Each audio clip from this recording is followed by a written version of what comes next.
नमस्कार दोस्तों, easy with गुरुजी में आपका स्वागत है। दोस्तों, यूपी लेखपाल ग्रामीण विकास एवं सामाजिक परिवेश की क्लास में आपका स्वागत है। कुछ क्लासेस दोस्तों किसी कारण से नहीं हो पाई थी, तो आगे से क्लासेस जो है कंटिन्यू रहेंगी। देखिए दोस्तों, जैसे कि हम पढ़ रहे थे आपका ग्रामीण विकास एवं सामाजिक परिवेश, ठीक है। अब बात करते हैं इसमें कृषक समाज की। दोस्तों, लास्ट वीडियो में मैंने आपको योजनाएं से संबंधित जो एक टॉपिक करवाया था, तो अगर आपने नहीं देखा तो वो देख लीजिएगा, ठीक है। यहाँ पर दोस्तों हो रही है दोस्तों कृषक समाज की बात, ठीक है। तो ये देखिए दोस्तों, जो हमारा प्राथमिक क्षेत्र है उसी से हमारा संबंधित है कृषक समाज, ठीक है। और प्राथमिक क्षेत्र में जैसे कृषि, आपका पशुपालन और कीट पालन, ये तीन सामान्यतः हमारे जो कृषक समाज है उसकी विशेषताएं हैं। दोस्तों, बात करते हैं कृषि की। देखिए, कृषि जो है 2011 की जनगणना के अनुसार देश की आबादी का 54.6% कृषि और इससे संबंधित गतिविधियों में लगा हुआ है, ठीक है दोस्तों। तो हमारे देश का कितना प्रतिशत? तो दोस्तों 54.6%। ये आपको दोस्तों क्या करना है, याद करना है। देश के सकल मूल्य संवर्धन में इस क्षेत्र का 17.4% हिस्सा है, ठीक है। ये भी दोस्तों आपको पता होना चाहिए। डायरेक्ट क्वेश्चन आपसे पूछ लिया जाता है कि देश के सकल मूल्य में कृषि संवर्धन में कितना प्रतिशत है, तो दोस्तों 17.4%। नेक्स्ट आपका है कि भारत सरकार द्वारा किसानों के लिए 2007 में राष्ट्रीय किसान नीति को मंजूरी दी गई थी, ठीक है। किसके लिए दोस्तों? कृषि विकास के लिए।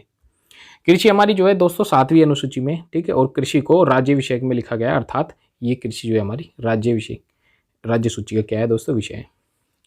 वहीं अगर बात करें तो दोस्तों एक राष्ट्रीय कृषक आयोग जिसकी स्थापना कब हुई थी? 2004 में। उस समय दोस्तों 11वीं पंचवर्षीय योजना थी, ठीक है। तो उस आयोग ने ये सिफारिश की गई थी कि कृषि को जो है समवर्ती सूची में शामिल करें, ठीक है। तो ये भी दोस्तों आपका क्वेश्चन बनता है कि किसने की थी दोस्तों, कौन सा आयोग था जिसने ये सिफारिश की थी कि समवर्ती सूची में शामिल करें कृषि को? तो वो था राष्ट्रीय कृषक आयोग, जिसकी स्थापना 2004 में हुई थी, ठीक है दोस्तों। क्लियर है? देखिए नेक्स्ट, और इसके संबंध में दोस्तों जो हमारी केंद्र सरकार है वो लगातार कार्य कर रही है। बात करते हैं दोस्तों इसके प्रमुख निर्णय, ठीक है। देखिए, भारत सरकार द्वारा कौन कौन से निर्णय लिए गए थे। देखिए, आपका मृदा स्वास्थ्य कार्ड योजना चलाई गई, प्रधानमंत्री ग्राम सिंचाई योजना चलाई गई, ठीक है, जिसको PMKSY कहते हैं। नेक्स्ट आपका परंपरागत कृषि विकास योजना चलाई गई थी, और राष्ट्रीय कृषि बाजार किसान क्रेडिट कार्ड भी दोस्तों चलाया गया था। और वर्तमान में दोस्तों हमारे यहाँ 101 तो हमारे ICAR संस्थान है और 71 आपके कृषि विश्वविद्यालय हैं। अब बात आइए ICAR, ये दोस्तों क्या होता है? तो ये होता है Indian council of agriculture research, मतलब भारतीय कृषि अनुसंधान परिषद। इसकी स्थापना 1929 में की गई थी। इसका हेडक्वार्टर दोस्तों दिल्ली में है। इसका काम क्या होता है? तो ये दोस्तों उन्नत कृषि, पशुपालन, कृषि क्षेत्र एवं संबद्ध गतिविधियों के प्रबंधन मार्गदर्शन का एक सर्वोच्चतम क्या है दोस्तों, एक निकाय है, ठीक है। तो ICAR जिसकी स्थापना कब हुई थी? तो 1929 में। और दोस्तों इसका हेडक्वार्टर भी पूछ लिया जाता है, जो कि हमारा है दिल्ली में। क्लियर है? यहाँ तक दोस्तों आई होप आपको समझ आया होगा। देखिए, भारत सरकार के अंतरिम मंत्रिमंडल 1947 में कृषि एवं खाद्य मंत्री कौन थे? तो वो थे दोस्तों आपका राजेंद्र प्रसाद जी, ठीक है। और अगर पूछे स्वतंत्र भारत के, तो स्वतंत्र भारत के प्रथम कृषि मंत्री कौन थे? तो वो थे आपके पंजाब राव देशमुख। क्लियर है दोस्तों? बात करते हैं फसल की। देखिए, फसलों का हमने वर्गीकरण 4 आधार पर किया है दोस्तों। पहला हमने ऋतुओं के आधार पर, ठीक है। नेक्स्ट आपका पौधे के जीवन चक्र के आधार पर, और भूमि के आधार पर फसलें, और आपका आर्थिक आधार पर कौन कौन सी फसलें होती हैं, ठीक है। तो जैसे कि आपको ऋतुओं के आधार पर फसलें इस तरीके से आपको समझाई गई हैं दोस्तों। सिंपल, आपको भी पता है कि हमारी जो ऋतुओं के आधार पर फसलें होती है वो कितनी होती हैं दोस्तों? वो होती है आपकी 3, जैसे जायद, खरीफ और रबी। जायद में जैसे कि आपका खीरा, तरबूज और ककड़ी, ठीक है। तो जो जायद फसलें होती है इनको क्या होता है, इनको मार्च और अप्रैल में तो ये दोस्तों बोई जाती हैं, ठीक है। और ये जो फसलें हैं ये अत्यधिक गर्मी और शुष्क हवाएं सहन करने योग्य होती हैं, जैसे आपका खीरा, तरबूज और ककड़ी। क्लियर है दोस्तों? नेक्स्ट आपका खरीफ। देखिए, खरीफ जो है वो जुलाई और अक्टूबर में, ठीक है, इन फसलों की क्या बुआई होती है। और इस समय ज़्यादा तापमान एवं आर्द्रता और पकने के समय शुष्क वातावरण की आवश्यकता होती है, जैसे दोस्तों आपका गन्ना, चावल, ज्वार, बाजरा, मक्का, ठीक है। इस तरीके से दोस्तों। तो ये कौन सी होती है आपकी, ये होती है दोस्तों आपकी खरीफ की। नेक्स्ट आपका रबी। रबी की जो फसल होती है जो दोस्तों ये आपकी अक्टूबर में बोई जाती है, ठीक है, और अप्रैल में जाके काटी जाती है। बुआई के समय इनको थोड़ा सा कम तापमान चाहिए होता है और कटाई के समय इनको ज़्यादा तापमान की आवश्यकता होती है। जैसे दोस्तों आपका गेहूँ, तो गेहूं अक्टूबर से नवंबर के बीच में बोया जाता है और दोस्तों अप्रैल के आसपास ही काट लिया जाता है, ठीक है। तो जैसे गेहूं हो गया आपका, जौ होगी, सरसों और चना एंड मटर। क्लियर है दोस्तों यहाँ तक? तो चलिए अब चलते हैं नेक्स्ट दोस्तों। आपको दोस्तों शायद मैंने आपको बताया है कि ये जो मैं आपको करवा रहा हूँ ये एक पेड कोर्स, पेड क्लासेस के नोट्स हैं जो कि मुझे बहुत काफ़ी कॉस्टली पड़ी थी, और ये तो नहीं बताऊँगा आपको, लेकिन ये आप अगर पहचान पा रहे होंगे तो ये उसी से दोस्तों मैं आपको पढ़ा रहा हूँ, ठीक है।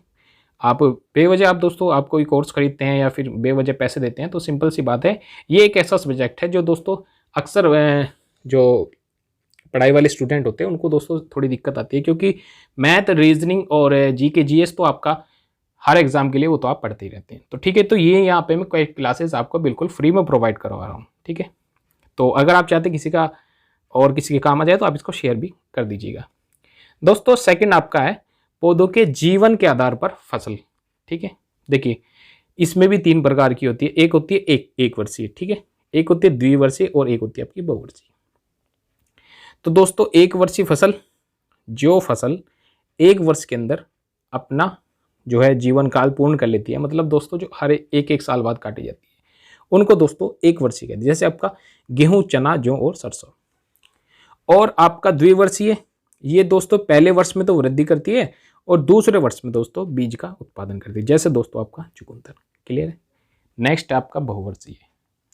तो बहुवर्षीय जो है इस वर्ग के जो पौधे वो अनेक वर्षों तक जीवित रहते हैं, जैसे दोस्तों एग्जाम्पल के लिए लुरसन, नेपियर और ग्रास, ठीक है।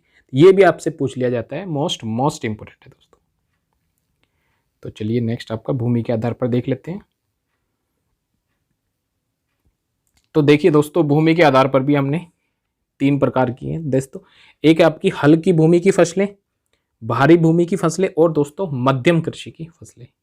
देखिए जो हल्की भूमि की फसलें से तात्पर्य ये है जो जैसे आपका बाजरा होता है जिस मिट्टी में, ठीक है, और आपका जिस भूमि में आपका मूंग, ककड़ी, खरबूजा, मूंगफली, ठीक है, तो इस तरीके से जो जित होती हैं ये होती है दोस्तों आपकी हल्की भूमि की फसलें। और भारी भूमि की फसलें होती है दोस्तों आपका कपास और धान, ठीक है। और मध्यम में जैसे दोस्तों मैक्सिमम आपकी जितनी भी सब्जियां हैं जो आप खाते हैं तो वो मध्यम कृषि की फसलें होती है। ये भी दोस्तों एग्जाम में आपसे पूछा गया है और ये मोस्ट इंपॉर्टेंट है।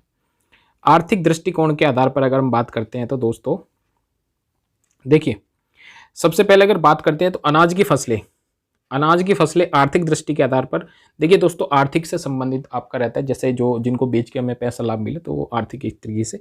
तो अनाज की फसलें आपकी गेहूं है, जौ है और धान है। मोटे अनाज में अगर हम बात करते हैं तो आपका ज्वार, आपकी बाजरा, आपकी मक्का, कोदो और कानकुन। और नेक्स्ट आपका दलहनी फसलें, तो ये आपका बाबू ये चना, मूंग, मटर, मसूर, सोयाबीन और आपकी क्या हो जाएगी दोस्तों अरहर हो जाएगी, ठीक है। बात करते हैं दोस्तों चारे की फसलें, तो इसमें आपकी वसीम, ज्वार, लोबिया, लुरसन, नेपियर और घास। नेक्स्ट आपका रेसे की फसलें, तो रेसे की कौन कौन से दोस्तों, कपास है, जूट है और सनाई है। अब बात करते हैं जो हमें चीनी देने वाली फसलें होती है, ये भी हमारी आर्थिक दृष्टिकोण से मोस्ट इंपोर्टेंट है दोस्तों। तो ये है आपके चुकंदर और गन्ना। दोस्तों ये आप एक एक चीज़ आपके लिए मोस्ट इंपोर्टेंट है, कौन सा क्वेश्चन कहाँ से पूछ लिया जाए दोस्तों ये क्वेश्चन नहीं कहा जा सकता, तो इसलिए आप इनको अच्छे से नोट कर लीजिएगा और 1-2 बार आप रिवाइज करोगे तो डेफिनेटली दोस्तों आपको ये याद हो जाएंगे। तो क्लियर है आपका? तो ये थी हमारी आर्थिक दृष्टिकोण के आधार पर। अब बात करते हैं दोस्तों वानस्पतिक वर्गीकरण के आधार पर, ठीक है। किसके आधार पर? वानस्पतिक वर्गीकरण के आधार पर।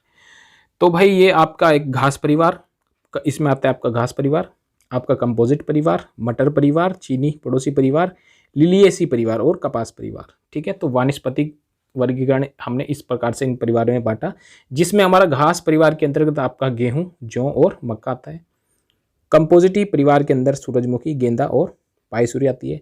और जो आपका मटर परिवार यानी कि दलहन जिसको जो, तो ये आपका मटर, मूंग, ठीक है, चना, उड़द, मसूर, सोयाबीन और अरहर, ठीक है दोस्तों। और भाई चीनी में जैसे आपका ये आपका ये चीन, देखो दोस्तों ये चीनी का मतलब वो चाइनीज़ वाला नहीं है, ये आपके जिससे चीनी प्राप्त होती है, ठीक है। तो जैसे चुकंदर। लिलिएसी परिवार की अगर हम बात करते हैं तो आपका लहसुन और प्याज। वहीं अगर कपास परिवार की बात कीजिए तो आपका कपास हो जाएगा पटसन, गुड़हल और भिंडी, ठीक है दोस्तों। तो ये यहाँ तक। अब बात करते हैं नेक्स्ट आपका मृदा के आधार पर, यानी कि मिट्टी के आधार पर। देखो दोस्तों दो प्रकार की मिट्टी होती है, एक को हम डिनोट करते हैं जैसे पीएच के आधार पर, ठीक है, और एक जो मृदा कटाव के आधार पर। देखिए जो मिट्टी में बता रहा हूँ आपको वो पीएच के आधार पर दो प्रकार की होती हैं, एक ऊसर और एक अम्लीय, यानी कि कह सकते हैं एक क्षारीय एक अम्लीय, ठीक है। ऊसर फसलें क्या होती है, जैसे ऊसर फसलों में आपका आएगा धान आ जाएगा, जौ आ जाएगा, बरसीम आ जाएगी और मटर आ जाएगी। मतलब जो फसलें अम्लीय नहीं होती हैं उनको ऊसर फसलें कहते हैं। और अम्लीय फसलें तो जैसे आपका आलू और आपका बखीर और आपका राई। ये दोस्तों ये जो आलू है ये आपका अम्लीय फसल है क्योंकि ये अम्लीय मिट्टी में भी हो जाता है, ठीक है दोस्तों। पीएच के आधार पर इस प्रकार से हमने इसको डिफाइन किया है।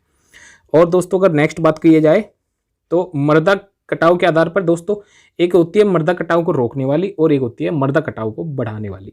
मृदा कटाव दोस्तों एक तरीके से जल प्रदूषण का ही एक सोर्स है। तो अगर हम बात करते हैं तो जो मृदा कटाव को रोकने वाली है वो कौन कौन सी है, तो दोस्तों मूंग, आपकी मूंगफली, आपका लोबिया और आपकी जितनी भी फलियां वाली होती है। और जो मृदा कटाव को बढ़ाने वाली होती है वो आपका एक जैसे मक्का और आपकी जैसे भिंडी। क्लियर है दोस्तों, ये भी आप याद कर लीजिएगा। नेक्स्ट आपका खेती की प्रणालियाँ। देखो दोस्तों खेती की हमारी विभिन्न विभिन्न प्रणाली होती है, ठीक है। तो जैसे कि यहाँ पे है आपकी सबसे पहले आ जाएगी नम खेती। नम खेती दोस्तों जहाँ पर वर्षा अधिक होती है वो वहाँ पे कैसी खेती होती है, तो वहाँ पे होती है आपकी नम खेती। तो जैसे नम खेती में होने वाली फसलें कौन कौन सी है, तो आपका सबसे पहले आपका ज्वार हो जाएगा, जूट आ जाएगा और गन्ना आ जाएगा, ठीक है। तो ये हमारी दोस्तों नम खेती है जहाँ पर वर्षा अधिक होती है। नेक्स्ट अगर बात करें तो दोस्तों शुष्क खेती यानी कि ड्राई फार्मिंग, जहाँ पर स्कॉम यानी कि जहाँ से 50 सेंटीमीटर, जहाँ देखिए दोस्तों वर्षा का भी एक स्केल होता है, ठीक है। तो जहाँ पे आपका 50 सेंटीमीटर से कम वर्षा हो, जहाँ पर 50 सेंटीमीटर से कम वर्षा हो और सिंचाई की सुविधाओं का भी अभाव हो तो वहाँ पे आपकी शुष्क खेती होती है। ये मैक्सिमम दोस्तों आपका जैसे दक्षिण भारत और आपका राजस्थान जैसे इलाकों में कौन सी खेती होती है, तो दोस्तों आपकी शुष्क खेती होती है। नेक्स्ट आपका एकल खेती। तो भाई जिन क्षेत्रों में वातावरण किसी फसल के उपयुक्त हो, यानी कि जिस क्षेत्र में वातावरण किसी फसल के लिए उपयुक्त हो, यानी कि कहने का मतलब ये है दोस्तों जैसे आपका असम में पश्चिम बंगाल में आपकी चाय की खेती होती है तो वहाँ पे जो है ऐसा ही मौसम है जैसी वहाँ की फसल है दोस्तों। तो मैक्सिमम यही होती है, आपको भी पता है दोस्तों असम की चाय और पश्चिम बंगाल में भी होती है क्योंकि वहाँ पे क्या है वातावरण उसी हिसाब से उसी फसल के लिए बिल्कुल सेम है। तो इसलिए ऐसी जगह पे क्या होगी, तो दोस्तों एकल खेती होगी। अब क्वेश्चन आपसे ये बनेगा कि चाय की खेती किस प्रकार की खेती में होती है, तो दोस्तों एकल खेती। नेक्स्ट आपका झूमिंग खेती। झूमिंग खेती की अगर बात करते हैं दोस्तों, जब वन प्रदेशों में जंगल को जलाकर भूमि खेती योग्य बनाकर खेती की जाती है तो ऐसी को कहते हैं दोस्तों आपकी झूमिंग खेती। तो दोस्तों झूमिंग खेती वो होती है जब जंगलों में जलाकर जो भूमि जो है, देखो दोस्तों आपको ये पता है जैसे आपका पहाड़ी एरिया कुछ ऐसा एरिया होता है या फिर कुछ कहीं ऐसे जहाँ पे बहुत ज़्यादा जंगल होते हैं तो दोस्तों उनको जला के जो है वहाँ पे क्या की जाती है, वहाँ पे उस भूमि को जो है खेती करने के लिए यूज़ में लाया जाता है, ठीक है। और ये जो झूमिंग खेती है ये आपकी मैक्सिमम जो है असम मेघालय के पहाड़ी क्षेत्रों में ही दोस्तों होती है। तो आई होप आपको यहाँ तक समझ में आया होगा। एक बार आप रिवाइज करेंगे तो दोस्तों डेफिनेटली आपको क्लियर हो जाएगा। नेक्स्ट है आपका रोपड़ खेती, ठीक है। तो रोपड़ खेती की अगर बात करते हैं तो दोस्तों रोपड़ खेती में आपका सबसे पहला आपका चाय, कहवा और नारियल, ठीक है। इसमें बड़े पौधे लगाकर खेती की जाती है। तो ये जो रोपड़ खेती है इस कैसी होती है दोस्तों, इसमें बड़े पौधे लगाकर खेती की जाती है। वहीं हम बात करते हैं रेचिंग खेती की। तो इस प्रकार की खेती में पहले वनस्पतियों को पशुओं द्वारा चराया जाता है, यानी कि पहले वहाँ पे पशु छोड़ दिए जाएंगे, वो जब चर जाएंगे तो दोस्तों उस प्राकृतिक वनस्पतियों को तब वहाँ पे क्या किया जाता है दोस्तों, उगाया जाता है, ठीक है। ये सामान्य फसल नहीं है क्योंकि चारागाह के लिए अनुकूल है। ये दोस्तों सामान्य फसल नहीं होती लेकिन चारागाह के लिए क्या अनुकूल है। तो इस प्रकार की खेती क्या होती है, आपकी रेचिंग खेती कहते हैं दोस्तों। ये आपके भारत के पर्वतीय व पठारी क्षेत्रों में इस प्रकार की खेती होती है, ठीक है। तो जितने भी हमारे हिल्स वगैरह है और पठारी क्षेत्र हैं तो वहाँ पे इस प्रकार की होती है। नेक्स्ट है आपका दोस्तों, ये दोस्तों मोस्ट इंपॉर्टेंट है आपकी जितनी भी क्रांतियाँ मैं करवाने वाला हूँ आपको। देखिए कृषि से संबंधित जो जो क्रांति है मैं आपको बता देता हूँ। सबसे पहले दोस्तों आपकी है नीली क्रांति। नीली क्रांति जिसका संबंध है आपका मत्स्य पालन यानी कि मछली पालन से। बात करते हैं दोस्तों पीली क्रांति की, ठीक है। नीली क्रांति होगी पीली क्रांति की। तो पीली क्रांति आपकी देखो पीली सरसों टाइप का होता है ना, तो पीली सरसों या तिलहन, तो तिलहन से आपकी संबंधित हो जाएगी। नेक्स्ट आपका भूरी क्रांति जिसको हम उर्वरक से संबंधित हो दोस्तों। ये डायरेक्ट क्वेश्चन आपसे पूछा जाता है कि भूरी क्रांति किससे संबंधित है, तो आपको ऑप्शन में आएगा, तो वहाँ पे आपका ऑप्शन सही हो जाएगा क्या, उर्वरक। नेक्स्ट आपका श्वेत क्रांति जो कि दूध उत्पादन से संबंधित है। ऑपरेशन फ्लड भी दोस्तों आपका दूध उत्पादन से ही संबंधित है, ठीक है। और श्वेत क्रांति ऑपरेशन फ्लड जो ऑपरेशन चलाया गया था उसी से संबंधित है। तो आपका हरित क्रांति है दोस्तों अनाज उत्पादन के लिए, एंड सिल्वर क्रांति आपका कपास, और आपकी रजत क्रांति दोस्तों अंडा उत्पादन के लिए। इसका श्रेय इंदिरा गांधी को जाता है। वहीं बात करते हैं गोल क्रांति की, तो ये दोस्तों आपका आलू से संबंधित है।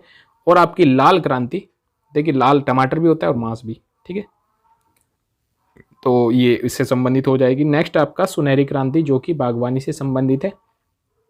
गुलाबी क्रांति, गुलाबी दोस्तों झींगा मछली से संबंधित है, ठीक है। नेक्स्ट आपका ब्लैक क्रांति, ब्लैक क्रांति आपकी ऊर्जा वैकल्पिक ऊर्जा से संबंधित है दोस्तों। बादामी क्रांति भी पूछा जाता है एग्जाम में, तो ये आपका क्या है, मसालों के उत्पादन से संबंधित है, ठीक है। और वहीं बात करते हैं इंद्रधनुष क्रांति की, तो दोस्तों दूसरी कृषि नीति सन 2000 में जो चलाई गई थी, ठीक है। तो इससे संबंधित जितनी भी क्रांतियाँ थी तो वो मैं आपको मैक्सिमम ये जो इम्पोर्टेंट है वो आपको मैंने करवाई है, ठीक है दोस्तों। इसी से संबंधित एक आपका क्वेश्चन है, जैसे वनों के संवर्धन एवं संरक्षण से संबंधित क्रिया को किससे संबंधित क्रिया कहा जाता है, तो यह है दोस्तों आपका सिल्वीकल्चर। देखिए सिल्वीकल्चर क्या होता है, ये होता है वनों का संरक्षण एवं संवर्धन, ठीक है दोस्तों। सिंपल सा आपको याद रखना है, ये किसी भूमि पर एक वर्ष में जितनी फसलें उगाई जाती है उस भूमि को क्या कहते हैं, या वो क्या कहलाती है उसकी, तो वो उसकी शस्य गहनता कहलाती है। मोस्ट इंपॉर्टेंट है दोस्तों, ये भी आपको याद रखना है, ठीक है। चलिए इससे संबंधित ये जितने भी कल्चर है ये भी आप पढ़ लीजिए, तो ये भी दोस्तों आते हैं, मोस्ट इंपॉर्टेंट है और एग्जाम में ये भी बिल्कुल पूछे जाते हैं और पूछे जाएंगे। आरवी कल्चर, आर्वरी कल्चर होता है दोस्तों एक विशेष वृक्ष झाड़ियों की कृषि एवं प्रबंधन, उसको क्या कहते हैं दोस्तों, आपका आरवी कल्चर कहते हैं। नेक्स्ट आपको फ्लोरिकल्चर, तो दोस्तों फूलों की खेती फ्लोरिकल्चर। एपीकल्चर, एपीकल्चर क्या होता है, ये होता है दोस्तों शहद उत्पादन एवं मधुमक्खी पालन को कहते हैं एपीकल्चर। वहीं बात करते हैं मेरीकल्चर की, तो समुद्री जीवों से उत्पादन किसमें आता है, आपका मेरीकल्चर में। ओलेरिकल्चर दोस्तों साग सब्जी से संबंधित जितनी भी कृषि ओलेरिकल्चर। वहीं अगर सिल्वीकल्चर, तो सिल्वीकल्चर या वनों का संरक्षण एवं संवर्धन, जैसे कि अभी हमने पीछे पढ़ा है। सेरिकल्चर दोस्तों ये रेशम कीट पालन होता है। और विटिकल्चर अंगूर का उत्पादन है, ये दोस्तों इंपॉर्टेंट है। और आपका एक्वाकल्चर जो कि व्यापारिक मत्स्य उत्पादन से संबंधित है। फलों का अध्ययन क्या कहलाता है दोस्तों, तो पोमोलॉजी कहलाता है, ठीक है। ये भी आपका मोस्ट इंपॉर्टेंट है, ये भी आपको याद करना है। देखिए दोस्तों अब क्वेश्चन आ गए। देखिए क्वेश्चन आपको किस किस टाइप से पूछा जाते हैं, तो देखिए भारतीय कृषि अनुसंधान परिषद की स्थापना कब हुई थी, जैसे कि दोस्तों मैंने अभी पीछे आपको बताया, तो 1929 में हुई थी। बात करते हैं कृषि एवं कृषि संबंधित कार्य भारतीय संविधान की किस अनुसूची का विषय है, तो दोस्तों ये आपका राज्य सूची का विषय है। अभी दोस्तों हाल ही में जो किसान बिल जो है दोस्तों आया है, जो कि सेंट्रल गवर्नमेंट ने निकाला है, तो उस पर भी दोस्तों हाईकोर्ट में यही याचिका डाली गई थी कि जब ये आपका राज्य सूची का विषय है तो इस पर केंद्र कैसे कानून बना सकता है। तो ये भी दोस्तों आप एक बार जरूर इसको याद कर लीजिएगा। नेक्स्ट आपका केंद्रीय बागवानी संस्थान किस राज्य में अवस्थित है, तो ये आपका कहाँ पे दोस्तों, नागालैंड में। रबी की फसलों के लिए महीने का उपयुक्त जोड़ा, तो भाई रबी की फसल अक्टूबर से अप्रैल तक, अक्टूबर से अप्रैल तक क्या होती है दोस्तों, रबी की फसल। बात करते हैं प्याज व लहसुन निम्न में से वनस्पति के किस प्रकार का प्रतिनिधित्व करते हैं, तो देखिए जो प्याज और लहसुन है ये किस परिवार से हैं, तो लिलिएसी परिवार, जैसे कि अभी आप पीछे पढ़ के आए हैं दोस्तों। अब आपने ये देख लिया कि कितने कितने इंपॉर्टेंट क्वेश्चन यहाँ से बनते हैं। बात करते हैं झूमिंग खेती प्रमुख रूप से भारत के किस राज्य में की जाती है, तो ये आपका मेघालय में की जाती है, ठीक है। और पीएच के आधार पर 2 प्रकार की फसलें होती हैं, ठीक है, एक ऊसर और एक अम्लीय, एक ऊसर और एक अम्लीय, ठीक है दोस्तों। तो आई होप आपको ये समझ में आया होगा। और दोस्तों अगर आप चैनल पर नए हैं तो दोस्तों अभी से आप क्या करना, सबसे पहले आप लाइक कर देना और उसके बाद आप सब्सक्राइब कर देना, और दोस्तों अपने दोस्तों में इसको शेयर करना। और हाँ दोस्तों, वीडियो कैसी लगी है, अगर आप कुछ चाहते हैं कुछ इंप्रूवमेंट तो आप मुझे प्लीज़ कमेंट जरूर कर दीजिएगा, ठीक है। तो चलिए दोस्तों, जय हिंद जय भारत।